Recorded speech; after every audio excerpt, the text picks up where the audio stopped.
guys, luto na yung potato at hinapuya ko siya sa taas para mag little brown. Ayan, ready to serve na siya and ready to eat.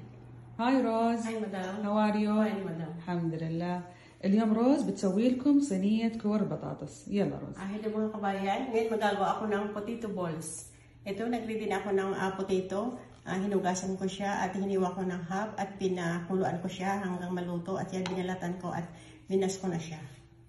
At niready ko na rin itong salt and black pepper at 1/2 glass water with powder milk. At ito, niready ko na itong parsley, hiniwa ko siyang maliit at mimix ko dito. Ito, niready ko na rin itong chicken breast, hiniwa ko siya ng long size. Itong mushroom, long size, onion at bell pepper.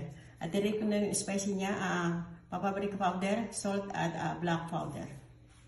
At ito rin gagamitin kong sauce, cooking cream at cream.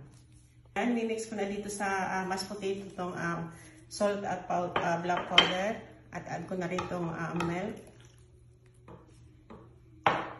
at add ko na rin itong parsley. Ayan, at mimix ko siya. Ayan, gagawin ko na siyang balls. Ayan. Nilagay ko na dito sa pan yung chicken at hinalo-halo ko siya hanggang mawala yung water niya.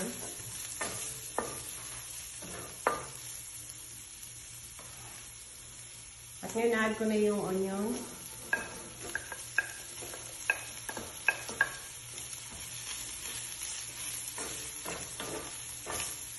Yung onion, ngayon i-add ko na itong bell pepper.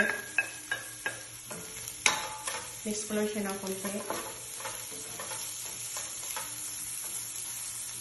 Add ko na rin itong mushroom.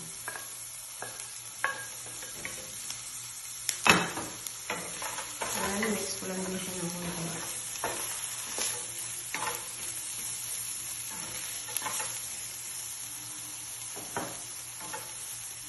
At add ko na rin itong spicy niya.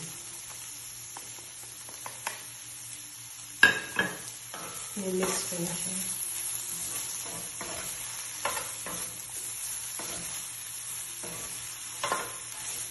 Yan ang cooking cream, amount ng half glass.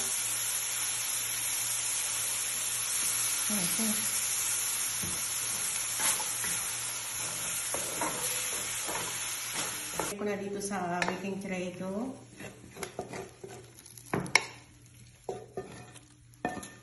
Sa top nito yung potato balls. Nilagay ko na sa big bowl yung cream at cooking cream. Nilagyan ko na siya ng konting salt at black pepper. At ngayon, mimix ko na siya. Ayan, ilalagay ko na dito sa top ng potato balls. At lalagay ko siya sa oven ng half hour, ang apoy niya sa baba.